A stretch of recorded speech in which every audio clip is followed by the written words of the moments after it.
දැනගස් ඇල්ල වෙලා කතන්දර අහන ආසයි ඉඳසට ඇල්ලදල් උනේ ප්‍රශ්නයකට අම්මා හිටියේ නම් වෙලා ඉපදෙන්න ආස ලබඩ බබෙන් පුතා වෙලා මන් නැත්තම් වෙලට අනිවාර්යෙ මුතු වෙලා ඔන්න මෙන්න කියලා අවුල මම මතක් වෙලා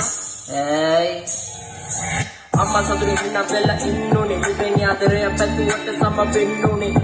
විඳ කුලියට කඳුළු වැවුතු වන්න ඕනේ මය අම්මා සංසාරේ ඉතර වෙන්න ඕනේ ඇගේ සුව මනම් හැමදාමත් මතකයි අම්මගේ ලස්සන සුර දුක පරටයි බඩගින කෑකිට මංගට හිතලා දාලා යන්නේ එපා මේ මන් අනිවේ මතකයි මම තුරුළු කරන් දෙන්නා මම වැස්සේ මං ගැන වද උනේ අම්මා හැමතිස්සේ මදරුගේ හසකේ අද වෙත අස්සේ සුරලෝ කියද බලන් ඉතියේ අහසේ අම්මලා හිමින් පප දරුවා උතර දැකේ එක මෙවෙල කිසි දෙයක් ඉල්ලුවේ නැත්තේ